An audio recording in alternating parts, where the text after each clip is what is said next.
ஐயா முதல்வர்களே, முதலமைச்சர் ஸ்டாலின், முத்துவேல் கருணாநிதி மகன் முதலமைச்சர் அவர்களே, ஸ்டாலின் அவர்களே, நீங்கள் முடிஞ்சால் விஜயை கைது பண்ணி பாருங்கள்.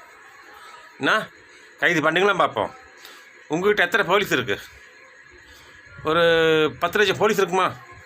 இல்லை கேட்குறேன். ஸ்டாலின் ஒரு 10 லட்சம் போலீஸ், 20 லட்சம் போலீஸ் இருக்குமா? சரி, கைது பண்ணி பாருங்கள். விஜய் தொண்டர்கள் இருக்காங்களா, மாநாட்டில் எத்தனை லட்சம் பேர் தந்தாங்க.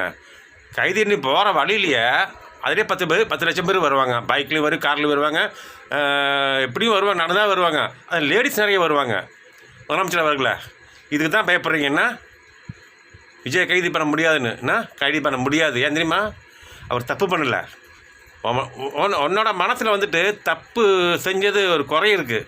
நம்ம தப்பு செஞ்சிட்டுமேனு. ஸ்டாலின் இங்கே பாரு, விஜயை மட்டும் கைது பண்ண நினச்சேன்னு விஜி 50 லட்சம் பேர் அந்த கைது பண்ண போகிற வழியிலே 50 லட்சம் பேர் சேர்ந்துருவாங்க. இனி அந்த கோர்ட்டுக்கும் கொண்டு போக முடியாது, ஜெயிலுக்கும் கொண்டு போக முடியாது. அதிலே 1000 பேர் சாகுவாங்க. இதுக்கு நீ தான் பதில் சொல்லி ஆகணும். இப்போவே 41 பேர் சேர்த்து கருவில் சேர்த்தாங்களா, இதுக்கே பதில் சொல்ல முடியல. இந்த கைது பண்ணி போகும்போது 1000 பேர் சேர்த்தா நீ யார் பதில் சொல்லுவா? சொல்ல முடியுமா? கருணாநிதி மவனை, முத்துவேல் பவனை, ஸ்டாலின் லூஸ் மாதிரி பேசாதையா.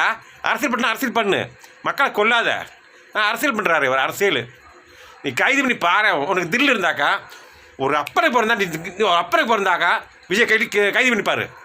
ஆமாம், சொல்லுவா. அப்போ முடியுமா? முடியாது. எந்தமா விஜய் கைது பண்ணாக்கா 50 லட்சம் பேர் வருவாங்க. எங்கேருந்து வருவாங்க தெரியாது. அது தேனி கூட்டு மாதிரி. இது ராணி மேலே கை வச்சா, தேனி ராணி மேலே ராஜா மேலே கை வச்சா ராணிகள் ஃபுல்லாக நிற்கும். அதே மாதிரி சிப்பந்திகள் நிற்பாங்க. அதே மாதிரி தான் விஜய். என்ன நினச்சிட்டு இருக்கேன் நீನು விஜய் பற்றி? ஸ்டாலின், ஸ்டாலின் அவர்களே, முதலமைச்சர் அவர்களே, நான் மரியாதை சொல்கிறேன். நீங்கள் முடிஞ்சால் விஜய் கைது பண்ணுனா எத்தனை பேர் வர்றாங்கன்னு பாரு. நீ எத்தனை போலீஸ் வச்சுருப்பேன். அதுக்கு மேலே பசங்க வருவாங்க, லேடிஸும் வருவாங்க, எல்லாம் விஜய் பசங்கள்லாம் வருவாங்க, எல்லாம் வருவாங்க. பார்த்துக்க. விஜய் லேசுப்பட்ட ஆள் கிடையாது. பார்த்துக்கிடுங்க. உங்களால் கைது பண்ண முடியாது. சும்மா ஒருத்தரை ஒரு திருடனை காப்பாற்றுறதுக்கு இவ்வளோ கதையாக பேசுகிறீங்க. செந்தில் பாஜி ஒரு திருடன். பல கோடி திருடன். நீங்கள் தான் சொன்னீங்க பல கோடி திருடன்னு.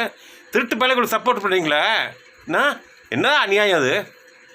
செந்தில் பாலாஜி பஸ்ஸுக்கு பஸ் வேலை பஸ் கம்பில் வேலை வாங்கி தரேன்னு சொல்லிட்டு இத்தனை கோடி வாங்கியிருக்கான். அவனை கைது பண்ணலைன்னா அப்படின்னு ஏடிஎம்கில் இருந்தபோது பேசினேன். இப்போ எங்கே அந்த வாய் எங்கே போச்சு? அதை அப்போ அது நார வாய்.